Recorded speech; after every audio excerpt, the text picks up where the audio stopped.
ایک فلم چل رہی ہے، ایک فلم 6 وہاں دیکھو بچوں سے پتا ہے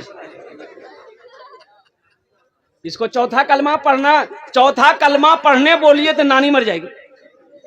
چوتھا کلمہ یاد نہیں ہے، دعائے قنوت یاد نہیں ہے، دعائے معصورہ یاد نہیں ہے، جنازے کی دعا یاد نہیں ہے. اب کون فلم ریلیز ہوئی اس کو پتا ہے. اس فلم کی مخالفت ہوئی، سنیما ہال فل ہو گیا. لوگ 1,000 2,000 کا ٹکٹ لے کر اس فلم کو دیکھا. کیوں دیکھا؟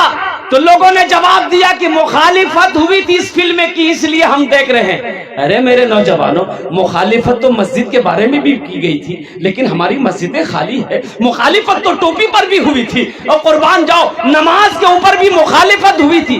آج کیا وجہ ہے کہ ہم نمازوں سے دور ہیں؟ مسجد ہماری پور نہیں. ایسی ایک ویران مسجد تھی. عورتیں لوگ دھوپ میں جارے کے ٹائم میں بچہ کو لے کر صحن میں بیٹھتی تھی، مسجد کا صحن میں دھوپ کھانے کے لیے. ویران مسجد تھی، کوئی اذان دینے والا نہیں. اب وہ چند گھر مسلمانوں کے تھے، وہ بھی اتنے غافل تھے کہ نہ نماز کو جانتا تھا نہ روزہ کو جانتا تھا. عورتوں نے اس کو بیٹھک بنا لیا مسجد کو. اللہ کا کرم کہیے، قربان جاؤ. ایک بات یاد رکھنا، اللہ کا عذاب بڑا سخت عذاب ہے. عذاب شدید، عذاب عظیم. اللہ کا عذاب جو ہوتا ہے وہ بہت بڑا عذاب ہوتا ہے. اللہ آزماتا ہے اپنے بندوں کو.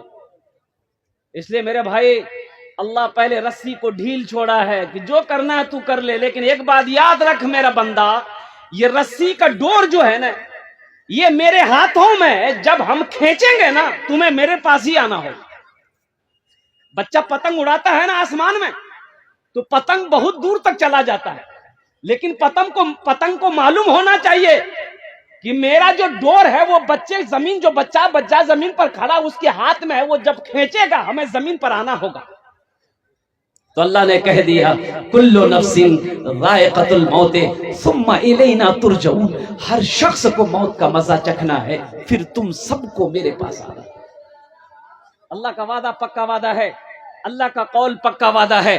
تو میرے بھائیوں، وہ عورتیں مسجدوں میں بچے کو بیٹھایا کرتی تھی، تو دیکھتی کیا کہ نہ مسجد کی صفائی ہے. ارے کوئی اذان دینے والا نہیں ہے تو صفائی کون کرے گا؟ مسجد کی دیکھ بھال کون کرے گا؟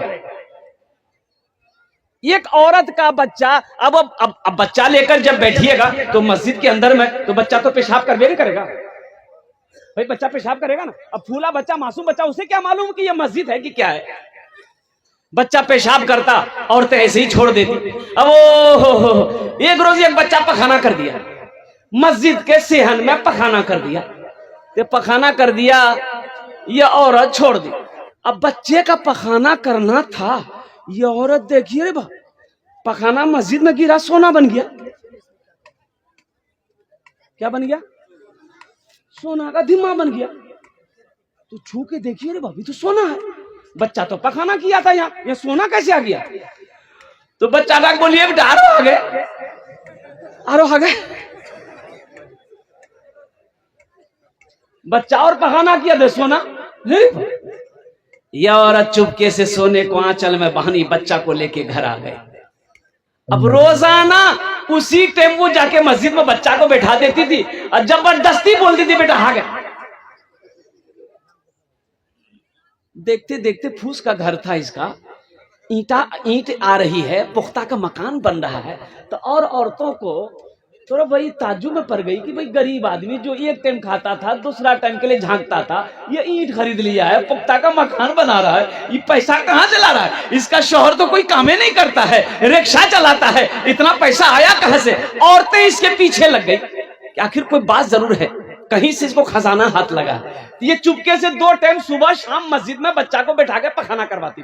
یہ ایک عورت اس کے پیچھے لگ گئی کہ دن بھر دیکھیں یہ جاتی کیا ہے، کرتی کیا ہے. یہ دیکھی جھانک کر کے، غریب باپ پخانا کروا رہی، سونا نکل رہا ہے. وہ بھی عورت بولی، وہ بھی اپنے بیٹے کو لے کے آئی، بولا بیٹا خوب آ گئے یہاں پر. دیکھتے دیکھتے پورا محلہ پورے سب کو علم ہو گیا، سب اپنے بچے کو پیشاب پخانہ وہیں کرانے لگا، پخانہ کرانے لگا، پخانہ مسجد میں گرتا تھا، اللہ سونا بنا دیتا تھا۔ میرے بھائیوں میرے دوستو، بتایا یہ گیا کہ دیکھتے دیکھتے بلڈنگ ہی بلڈنگ پورے محلے کے اندر میں تیار ہو گئی۔ ایک بڑھیا، ایک ضعیفہ یہ سب منظر کو دیکھتی تھی، وہ لوگوں کو منع کرتی تھی کہ لوگوں اللہ کے عذاب سے ڈرو، ایسا نہ کرو، اللہ کے عذاب سے ڈرو، یہ اللہ کا گھر ہے، اس کی عزت کرو، یہ تم لوگ کیا دنیاوی چکر میں پڑ گئے ہو، قربان جاؤ۔ آخر وہ بھی وقت آیا، یہ بڑھیا بولی کہ نہیں، اب اس بستی میں رہنا میرے لیے مناسب نہیں ہے۔ بڑھیا اپنے سامان کی گٹھری بنائی، اس بستی سے نکلی۔ جنہوں نے اس واقعے کو لکھا ہے وہ فرماتے کہ اس بڑھیا کا اس ٹولہ سے نکلنا تھا، اللہ نے اس ٹولے کو زمین دوز کر دیا، زمینے کو پلٹ دیا، پورے ٹولے کو پلٹ دیا۔ پتہ نہیں چلتا تھا کہ یہاں پر کبھی کوئی بستی تھی، کوئی ٹولہ تھا، کوئی گھر تھا۔ اللہ کے رسول نے ارشاد فرمایا، قربان جاؤ، جانتے ہو اللہ کے رسول بیٹھے، ایک صحابی ہے، کہا کہ یا رسول اللہ اس دھرتی پر سب سے خوبصورت جگہ کون سی ہے، سب سے پیاری جگہ کون سی ہے؟ تو اللہ کے رسول خاموش، حضرت جبریل امین آ گئے، حضرت جبریل امین سے اللہ کے رسول نے پوچھا، جبریل دنیا میں سب سے خوبصورت جگہ کون سی ہے؟ تو حضرت جبریل نے کہا یا رسول اللہ ہمیں پتہ نہیں، اللہ سے پوچھنا پڑے گا۔ کہا کہ جا پوچھ کیا۔ حضرت جبریل گئے، اللہ سے پوچھا کہ یا اللہ دنیا میں سب سے پیاری جگہ کون سی ہے، سب سے خوبصورت جگہ کون سی ہے، سب سے اچھی جگہ کون سی ہے؟ تو اللہ نے جواب دیا، جبریل جاؤ میرے محبوب سے کہہ دو سب سے اچھی جگہ مسجدیں ہیں۔ سبحان اللہ، بولے دو، دنیا میں سب سے اچھی جگہ مسجدیں ہیں، خوبصورت جگہ مسجدیں ہیں، پیاری جگہ مسجدیں ہیں۔ اور اللہ کے رسول نے ارشاد فرمایا سب سے بری جگہ بازار ہے۔ تو میرے بھائیو، اللہ توفیق دے تو مسجدوں کو آباد کرو۔